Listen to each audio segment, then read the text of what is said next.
முத்து சொல்றாரு, மீனா பாட்டிய பொறுத்தளவுக்கு நம்ம ரெண்டு பேரும் புருஷன் பொண்டாட்டி கிடையாது. பாட்டி கதவை தட்டுறாங்க, கதவை தொடரான்னு சொல்றாங்க. முத்து சொல்றாரு, ஐயோ பாட்டி சொல்லிட்டு கதவை திறக்கிறாரு. பாட்டி முத்துவோட ரூமுக்குள்ள வர்றாங்க. பாட்டி சொல்றாங்க, என்னடா இது, அந்த பொண்ணு ட்ரெஸ் எல்லாம் ஓ ரூம்ல இருக்கு. மீனா ஒளிஞ்சுகிட்டு இருக்கப்ப இத கேட்டுடுறாங்க. தலைய புடிச்சுக்கிறாங்க.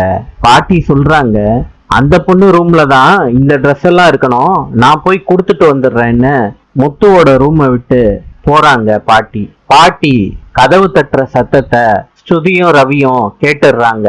ரவி பதறி போறாரு. கதவுக்கு பின்னாடி ஒளிஞ்சுக்கிறாரு. ஸ்ருதி கதவை திறக்கிறாங்க. பாட்டி ட்ரெஸ்ஸ ஸ்ருதி கிட்ட கொடுக்கறாங்க. ஸ்ருதி கிட்ட கேக்குறாங்க, உன் அக்கா எங்க, இன்னும் வரலையா? பாட்டி பேசுற சத்தம் கேட்டு மீனா ஸ்ருதியோட ரூமுக்கு வந்துடுறாங்க.